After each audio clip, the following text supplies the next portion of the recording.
ఇప్పుడు ఇందిరాగాంధీ ఏం చేసేది? ఎన్టీఆర్ని ఎవరు పీకేశారు? ఇందిరాగాంధీ కదా. ఏముంది అందులో? అవతలోడికి ఉన్నది ఈడ్చిపెడితే 50 మంది ఎమ్మెల్యే లేరు, కానీ ఆయన బలం తగ్గిందని బీజే అవతల పడేసింది, గవర్నర్తో చేపించింది. సరే ప్రజా తిరుగుబాటు తర్వాత మళ్ళీ రమ్మంది పదవిలోకి, కానీ ఎన్టీఆర్ ఎలక్షన్స్కే పోయాడు, ఆత్మాభిమానం ఉన్నాడు కాబట్టి. కానీ అది అన్ని చోట్ల ఎట్లా జరుగుతుంది?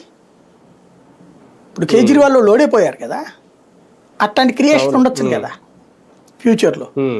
కాబట్టి అది కాంగ్రెస్ చేతికో బీజేపీ ఏతర పార్టీల చేతికి వెళ్తే 50-50 ఛాన్స్ ఉంటుంది.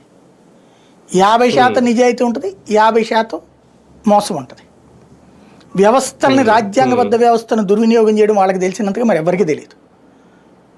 ఎన్నికల సంఘం గురించి ఇప్పుడు సొల్లి కబుర్లు చెప్తున్నారు కదా, వాళ్ళకి ఫేవర్గా పనిచేసిన ప్రతి ఎన్నికల సంఘం వాళ్ళకి తర్వాత పోస్టులు ఇచ్చిన వాళ్ళు వాళ్ళే.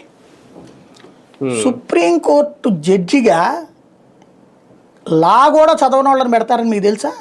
వాళ్ళు పెట్టారు, ఏకంగా చీఫ్ జస్టిస్ చేశారు. ఇందిరాగాంధీ మీద కేసులు కొట్టేశాక ఆయనకి తర్వాత మళ్ళీ రాజీనామా చేసి ఆయన ఎంపీ అయ్యాడు. అంత దుర్మార్గం వాళ్ళు. రాజ్యాంగాన్ని ఇది కబడ్డీ ఆడుకుంటారు వాళ్ళు. వాళ్ళు రాజ్యాంగం అంటే కాంగ్రెస్ పార్టీకి వాళ్ళ దొడ్లో ఉన్నటువంటి లెక్క చూసుకుంటారు. రాజ్యాంగాన్ని మార్చడం తమ కుటుంబం